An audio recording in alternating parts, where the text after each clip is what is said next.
they're selling alcohol to somebody else, and they're the pusher. You're too. still associated with the whole process of getting people intoxicated and addicted to the substance. Yeah, you want to do that.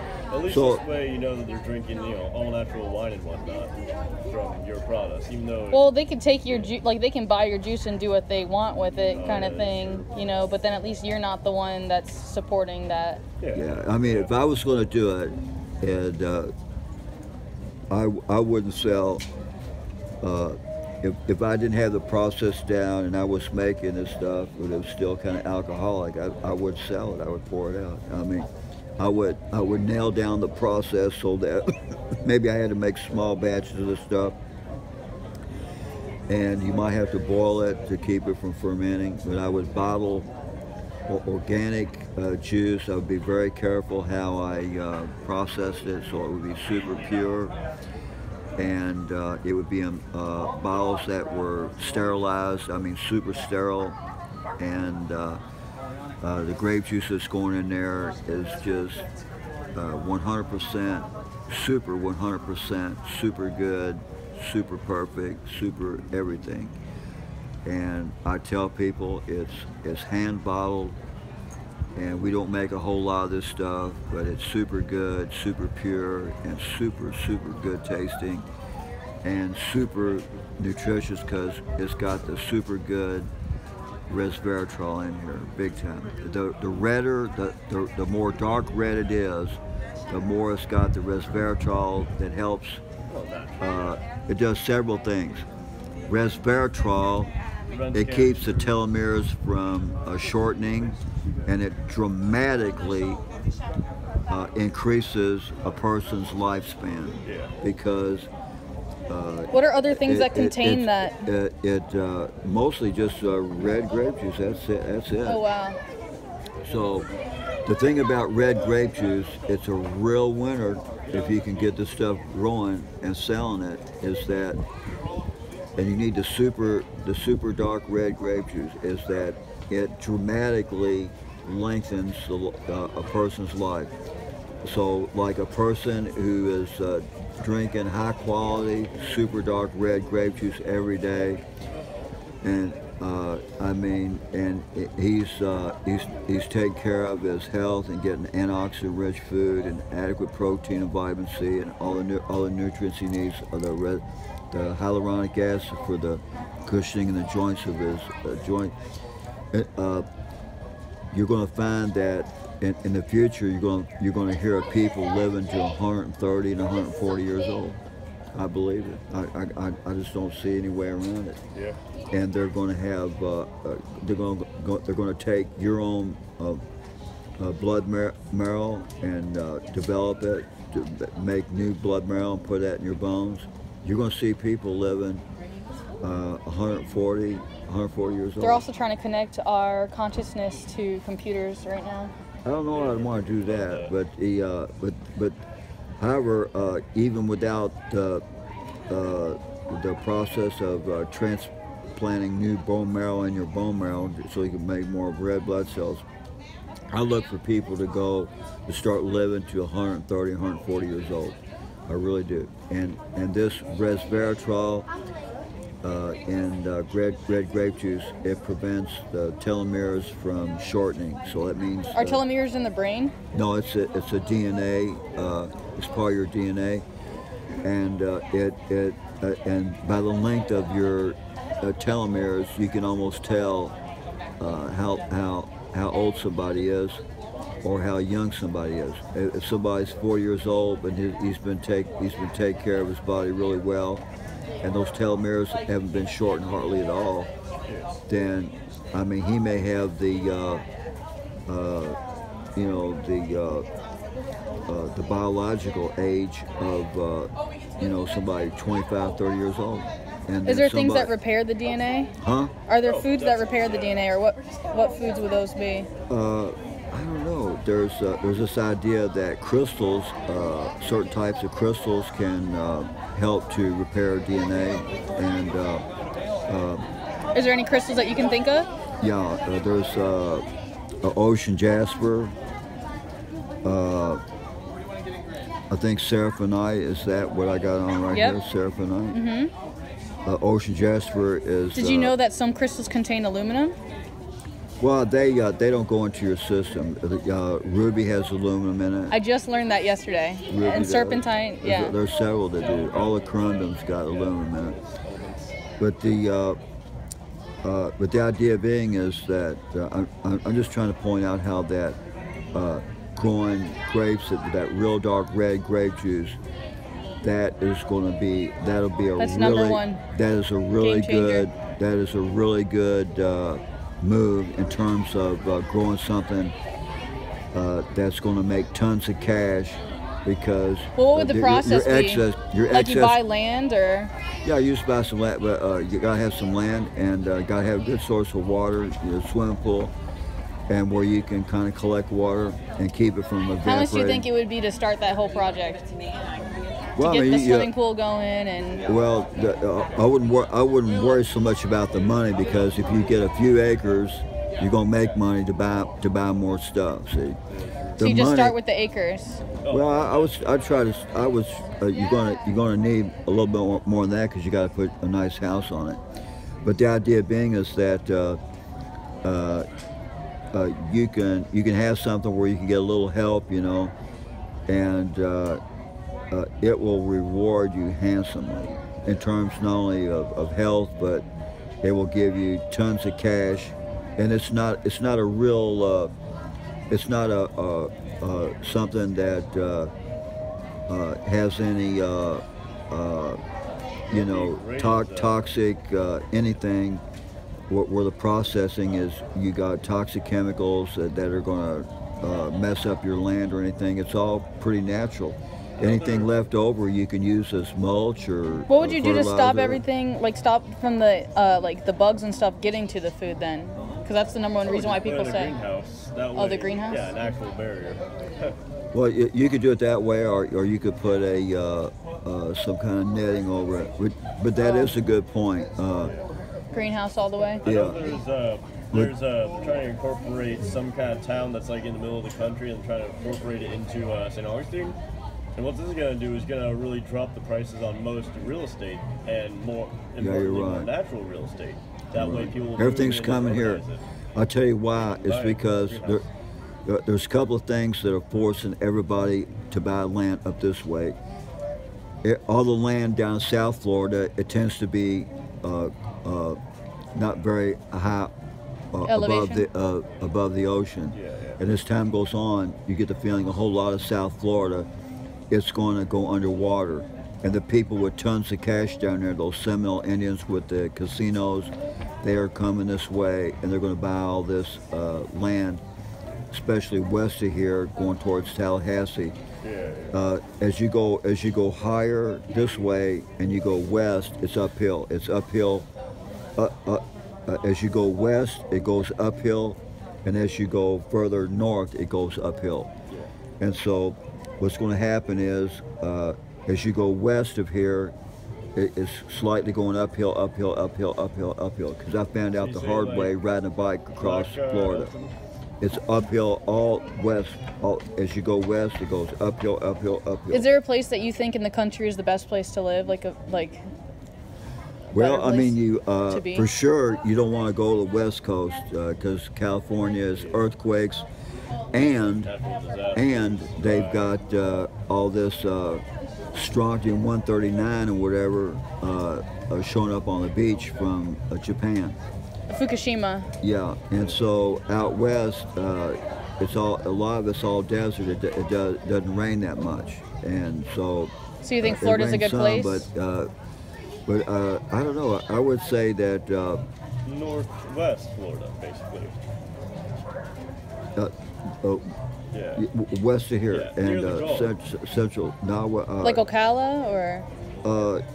anything along the highest part of Florida, it's North Florida, and it's going west, and so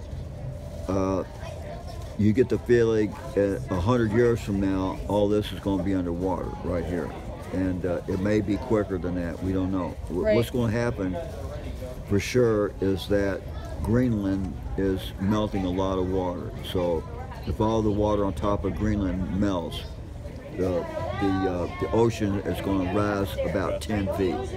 So, and then if everything in the South Antarctic melts, the ocean is going to rise about a couple hundred feet. Wow. At least 200 to 280. So that's going to put a lot of Florida underwater. Even as I don't know, it's you get the feeling even at most of even going towards Tallahassee be underwater. So to be sure, if you want to avoid, but it's not going to. I don't think it's going to happen within the next 100 years. But if you want to leave your property, have property that's going to for sure be out of the ocean rise, I would be in somewhere in Georgia, somewhere through there. Really? Because that's what I was asking. Like, gonna get lower. But I was curious, like the best place that, like, if you could buy property right now, where would you buy property to do the vision that you have right now with the swimming pool and? well, I would for sure buy something west of here, and as the way it goes is like this. I rode across South Florida, and I know the rate of steepness that it progresses as you go west. First you go through a little town called White House, Florida. It is just barely going uphill. And as you go from White House to McClenny, you're starting to go uphill, and at a fairly good rate. And then on the other side of McClenny, you got Lake City, and it's fairly steep all the way to Lake City. You're going uphill quite a bit. And then from Lake City to Live Oak, it's just gently rolling hills, but slightly going uphill. Now, on the other side of Live Oak, it goes like that. And so you go under Highway 10, then you make that right turn on the road, and you're headed toward this place called Ella, Florida, and you make a right turn, and as you go around that right turn, it's steep, and it's real steep all the way to Madison. I mean, nothing but real steep, pretty steep all the way, and it's like 16, 17 miles, that stuff. And then when you get to Madison, it's a real small town. It's like two traffic lights or so. And then you got fairly, they're not real steep, but you got rolling hills that are fairly mediocre steepness all the way to Greenville. On the other side of Greenville, it's pretty level. I mean, it's slightly uphill, but it's more or less gently rolling hills about the same height. And then right before you get to Monticello, you got this monster 3/8 of a mile high, super steep hill. I mean, you're going uphill big time. And then when you get to Monticello, you're on your way to Tallahassee. And Tallahassee is long, gently rolling hills to Tallahassee. And then when you get to Tallahassee, the height that you are there, you go downhill and uphill, but you're going uphill slightly a little higher than the height that you get there. And then on the other side of Tallahassee, you got these big hills going up and down. You got about 50 miles of them to Blountstown. But right before you get to Blountstown, you got that little town and that big valley. It dramatically dips. You lose a lot of altitude from that little town right before you get to Blountstown.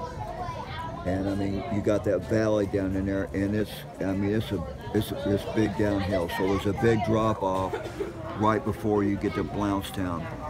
And so, but anyway, the highest part of Florida is between Monticello and right before you get to Blountstown. Tallahassee is about the same height.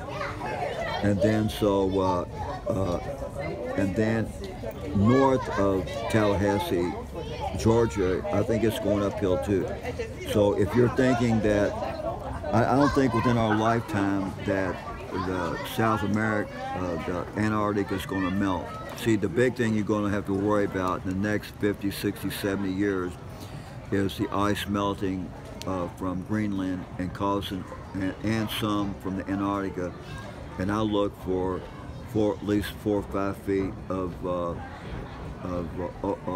ocean height, something like that. I don't know, 2.5 to 5 feet, somewhere through there. Yeah. And so if they don't do something about the beaches, raising the level of beaches, a lot of, especially South Florida, is going to go underwater. A whole bunch of South Florida. And people with tons of cash, like the Seminole Indians with running casinos, they literally got hundreds of millions of dollars. What they will do is they will go north, and they're going to buy thousands of acres of land, and they're going to set up a reservation up this way. And so what will happen is you got people with land, instead of selling stuff for, whatever it is an acre, it may go up 5 times as much. There's a German Shepherd. It'll go up 5 or 10 times more than it was before. You taught me about the German Shepherds last time. The land will be real expensive. So the idea being is that if there's any way you can buy land now, that would be a good move, because even the short-term future, everything is coming this way. People from South Florida, they're realizing that the ocean's rising, and the hurricanes, there's more of them and they're more severe. And the tendency is for them to turn and miss North Florida and go into South Carolina and North Carolina, but they don't hit here as hard. Yeah, so more people are naturally going to want to buy land that's more elevated, therefore more up. So in the short run, people are going to move here because the hurricanes, they miss here, but they like the warm weather. See, people do not like the super cold weather, and it gets pretty cold even up around the level of, say, Nashville and right through there. Here you got mild winters, but not super cold. And the people up north, the weather, you got way more snow. It seems like it's snowing more, and you got one extreme to the other. You got super cold, and then you got super hot. The weather is really crazy, and so the people out west, where it gets to 115, 120 degrees, and then that's in the shade, and so the asphalt may be 130, 40 degrees. They're thinking to themselves, I'm living in an oven out here. Over in Florida, North Florida, cool. It rains a lot more. You got shade even if it is warm. Yeah, perfect. And the hurricanes aren't hitting there, and the crime is not bad. Crime's not really that bad here. And so what's going to happen is the people living in the oven and the people not wanting to get suffer the problems with radioactive toxicity on the beach in California. Plus the crime is crazy. What's going to happen is they're coming this way. And people are getting more knowledgeable, and so they want to be able to grow things all year round, and nice climate where it's not going to freeze you to death all day long. And so, and these people up here in North Michigan, Maine, Chicago way, all these high rollers up there. What about Washington? It gets fairly cold up there too, but I mean the places where people are going to say, well, I mean it's so cold that a lot of days it's like single digits or 0 or below 0, and with a chill factor it's below 0, and I got to pay all this heat bill up here, and I'm looking at snow and bare trees all day, and I mean that's just a stark existence. And I can go down in Florida and look at flowers and green trees all day, and I'm not getting froze to death. I got some money, and I got some money, so I'm spending money for all this power to stay warm, and I can't grow nothing, and it looks ugly, snowy mud all the time, and it's and the crime is bad, and it's dirty and everything. Why would I want to stay here? I got money. I got an option, and what they're going to do is they're going to come down here and they're going to buy this land, and it's going to start getting terribly expensive. I mean, real expensive, because you got people all over everywhere that are saying, looking at sand all day long and being cooked all day, this ain't where it's at. And then you got crazy crime, all these people coming across here from Mexico, and some of these people are crazy and whatever. And why would I want to hang around and get cooked looking at sand all day? And you can't. There's no rain. You can't grow nothing. And so I got some money, and I don't like Las Vegas. The place is crazy. I mean, ain't nobody normal. They're normal people. You got the pusher man mentality, which means nobody really cares about anybody. They don't care whether you live or you die. They just stupid. It's all crazy. So I don't want to live here, and it's just cooking all the day, and it's this place is contaminated with nuclear fallout, because that's where they did all their in Vegas? Nuclear testing. Yeah, and Nevada. This place is contaminated with. What do you think about Utah? Fallout. Huh? What do you think about Utah? Well, that's the Mormons. It's going to be more desert, more all that kind of stuff. And then not humid enough, basically. What I don't know. It's I would want to go somewhere where I'm getting adequate rainfall, where I can grow stuff. Now there's this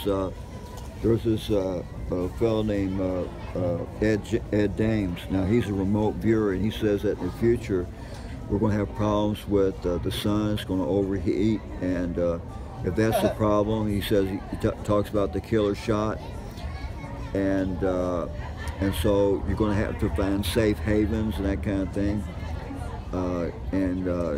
So I don't know. You may want to have a pilot caching. A good place he mentioned was New Church, New Zealand. I heard a lot about New Zealand. And and what was the other one? New Church, New Zealand. New Church. Yeah, so if I were wanted to avoid problems of that, I don't know. I haven't thought about it, but probably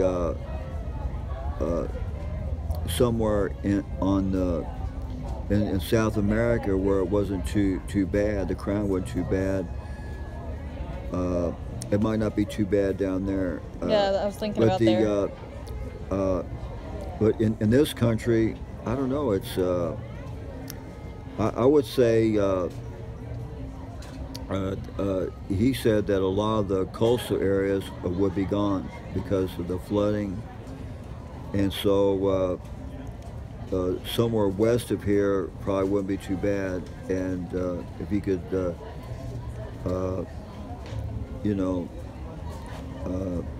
but I would want to try to stay in a temperate climate. Where there wasn't it was well away from a large city, and so I don't know. I would say that somewhere I don't know, maybe West Georgia, well away from Atlanta, or west of there, and somewhat south. That probably wouldn't be too. That would probably be an area where it wouldn't go underwater, and the crime wouldn't be too bad.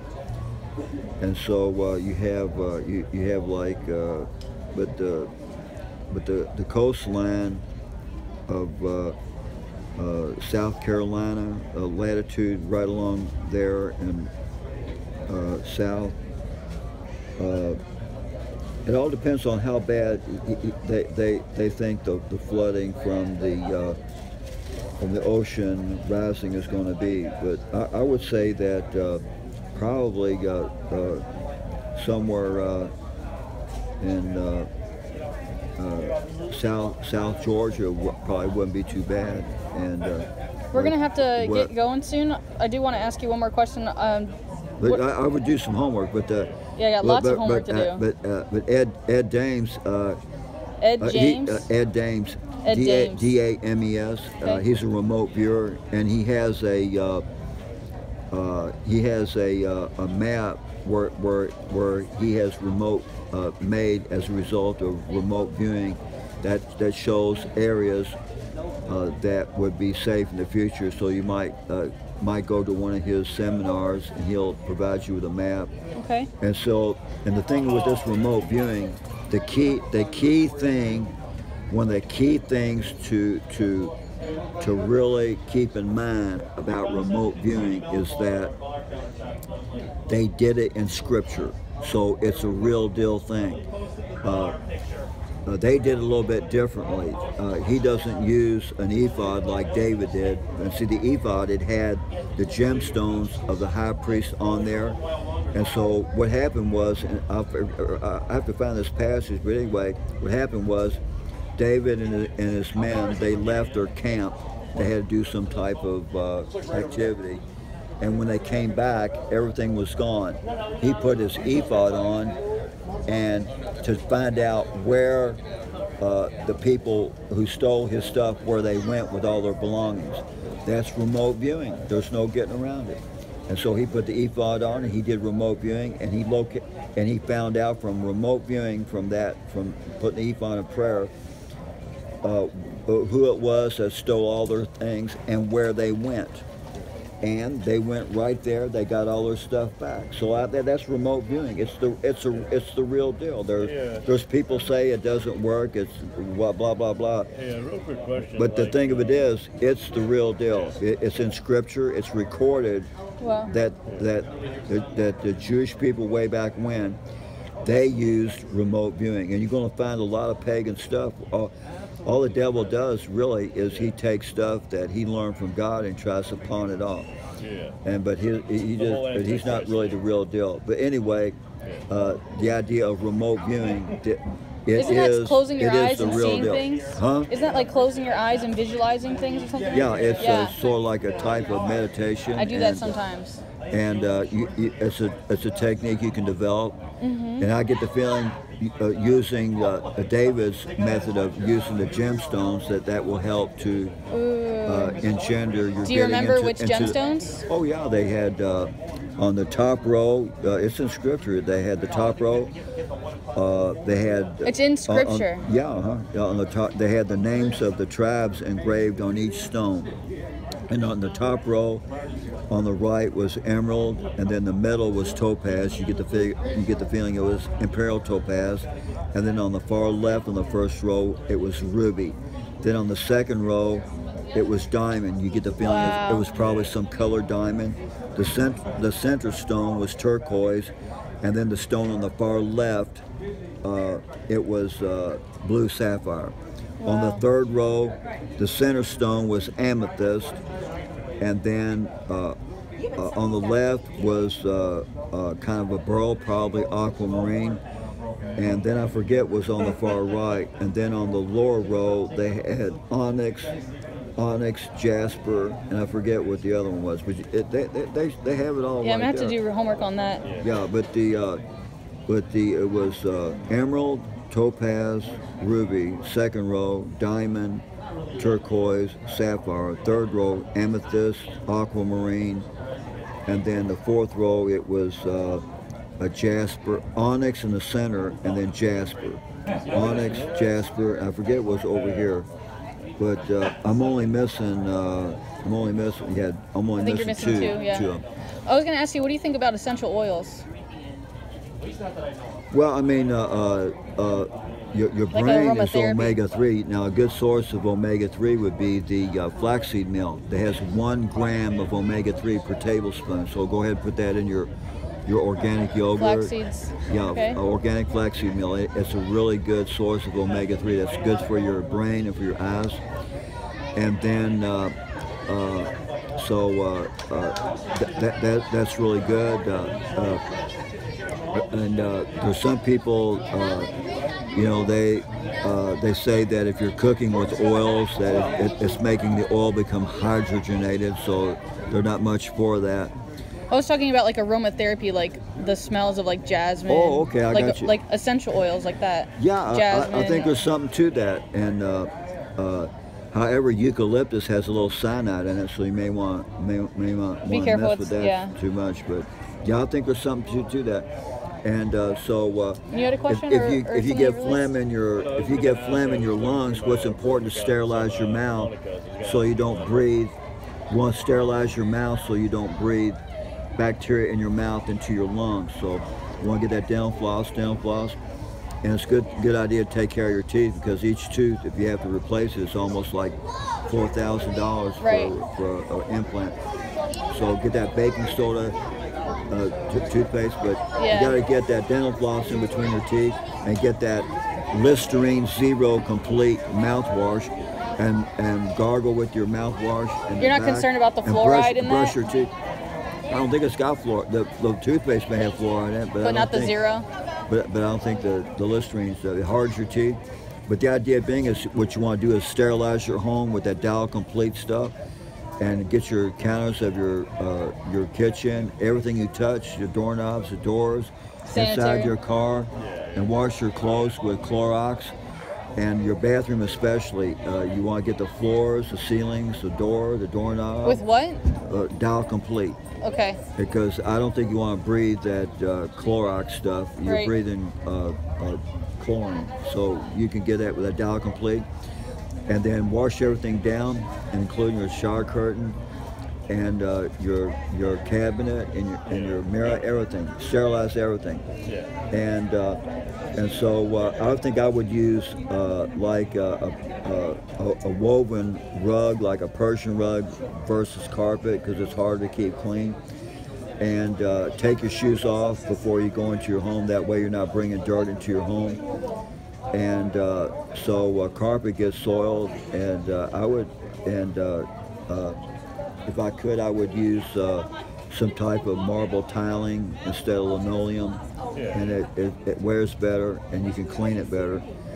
And the same way in your bathroom, and you can clean it better. Don't use paint, because tiling, you can wipe it down and keep it sterile better, all the way to the ceiling, and then the ceiling too. And so, but if you can keep your home sterile, then you don't get pneumonia to begin with. You'll get around sick people.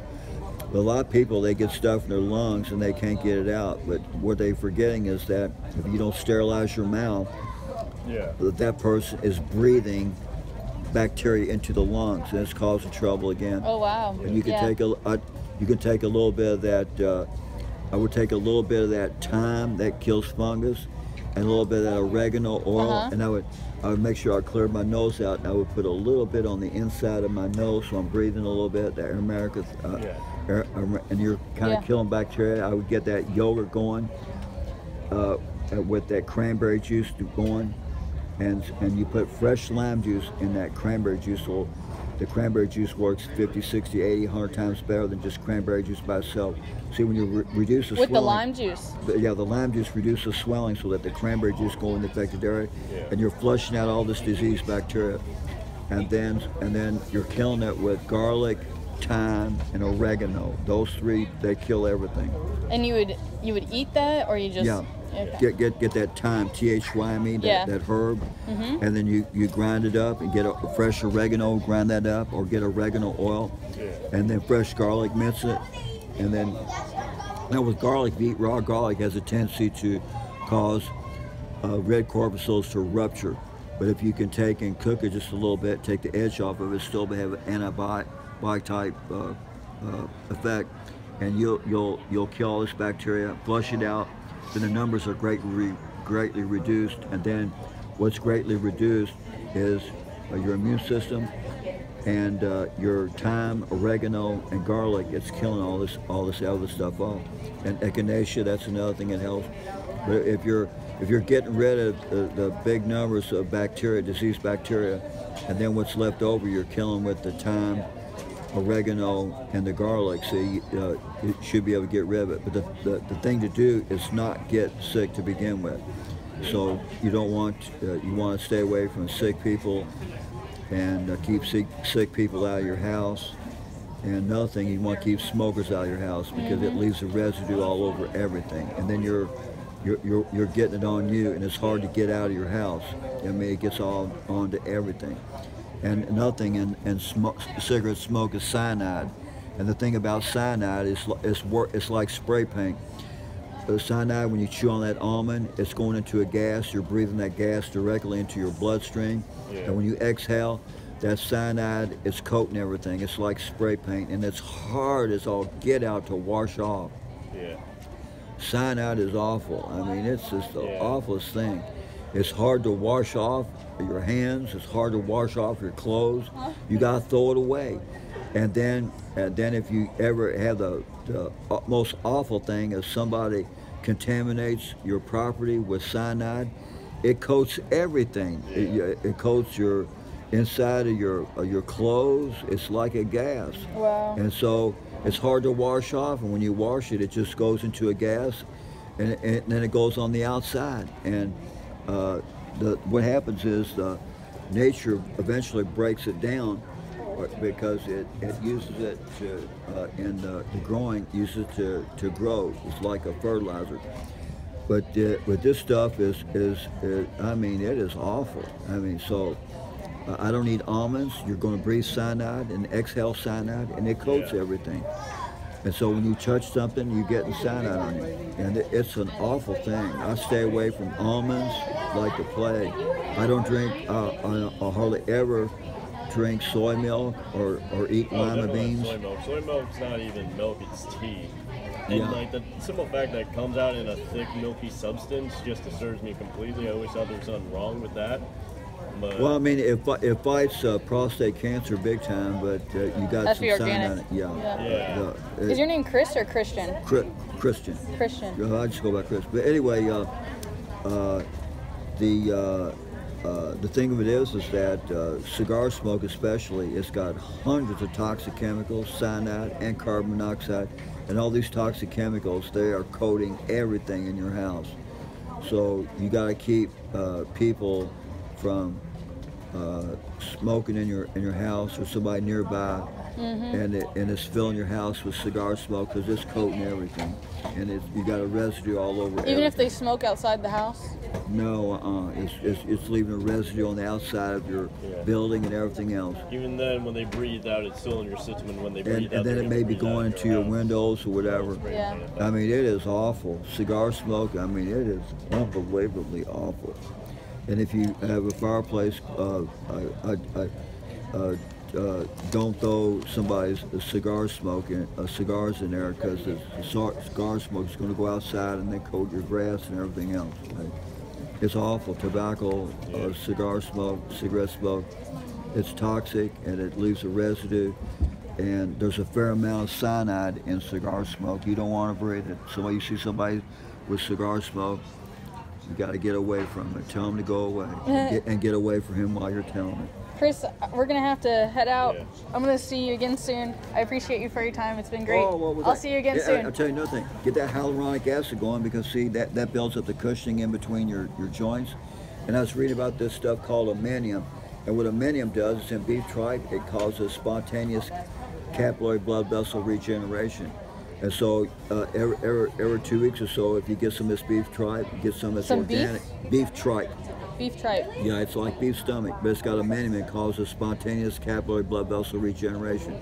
And so it regenerates circulation in your legs, in your heart, your lungs, your brain, so you don't have aneurysms. And so what this stuff does is it gives you a brand new circulatory system, you know, slowly but surely. And so what happens is people, they have trouble with circulation in their legs and their brain. They have blood clots in their legs. They have a heart where they're having trouble getting adequate oxygen. And so they're suffering heart failure. But if you get this aminium going, see, it causes new capillary blood vessel systems to be formed in the heart, the lungs, so you can pick up oxygen, in the brain, so you don't have aneurysms. Because see, if the capillary blood system is reduced in the brain, then you have blood backing up because there's not enough capillaries to allow the blood to flow easily, so it has a tendency to back up.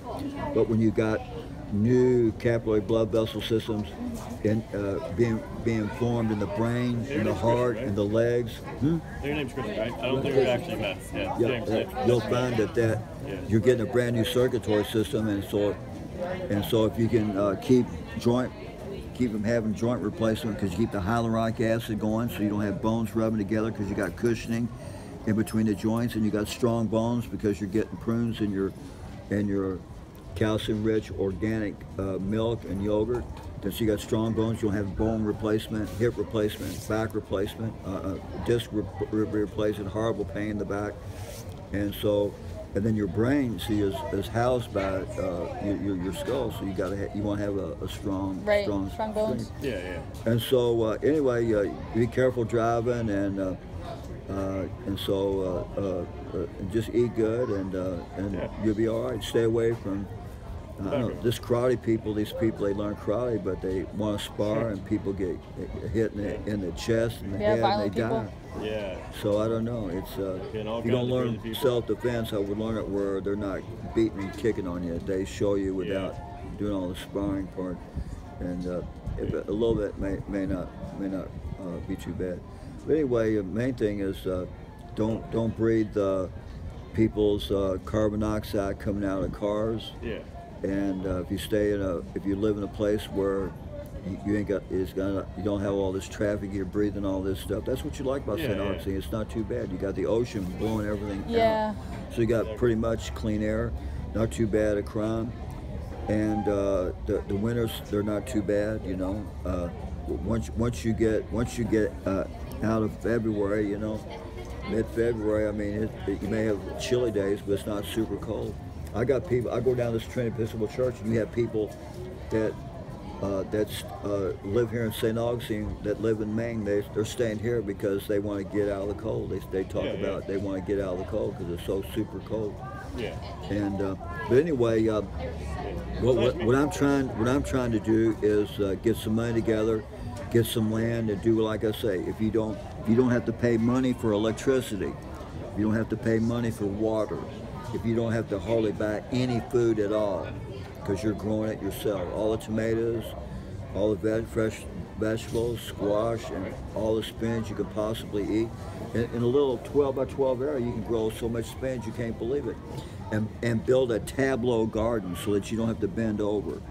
And so it costs a little bit more money, but it's a lot less effort. When all you got to do is just reach over and get stuff, like you're going to the supermarket. I mean, it's a beautiful thing. Yeah. And that's what a lot of these people are doing. So you have to pay money for food, and then you get some of this excess food you got. If you got fresh grapes and fresh strawberries, fresh blueberries, I mean, you can make $10,000, $20,000 real easy. I mean, if you get enough going, and you can take and pay whatever taxes you got, minimal. And see, you're getting free water, free electricity, and then every time there's a hurricane, you pick up all this wood, and then so you got some wood for your fireplace, and you don't have to turn your furnace on hardly at all, and you got plenty of power, so you can have your air conditioning going, and you got plenty of shade for your home, so you're not getting baked all day, and you don't have to have your air conditioning turned on too much all the time, and then you know, you get everything is free, and you get these triple pane windows. And I like the kind of like the crank type where it lifts out like Dad's got back home. Yeah. I don't like this kind. You have a crank and it kind of lifts up like that, you know. And it has triple pane and it closes, and the cold air can't come in here. And so the idea being is if you got a well-shaded home, and you got some kind of shade over top your swimming pool, so all that water that you need is not being evaporated off, and you got a border around the swimming pool, so all that water can drain into your swimming pool. And if you have a house, if possible, with those red tile red tiles instead of asphalt, so you don't have to pay money for new roofs all the time. Hey, you recommend a restaurant around here? Like, you know a lot about food, so do you know if any Yeah, is there somewhere restaurants are downtown that pretty you can good? actually get some clean food? Yeah. Well, you go 2 blocks down here on the right, you can get a pretty good salad at the Columbia restaurant. Okay. Well, I'll try it out. Yeah, and they're kind of expensive, but I'll be honest with you, I would go to the Winn-Dixie. I mean, you go down Yeah. down to King Yeah, Street, yeah. go to US 1, go down. You go down to Target or to Lou's Dixie or Aldi, and I would get organic stuff and make my own dinner. Right. You go down to Columbia, but they're not using organic stuff. And Right. I eat food there. Like when at close time, I go down there and buy their roasted potatoes, but they're not organic, but it's not too bad. All right, Christian, we're gonna head out. Yeah, we gotta I'll see you later. Okay, God bless you. Have a good one. Thank you. Nice meeting you. Y'all be careful down there. We'll do my best. Let me get through.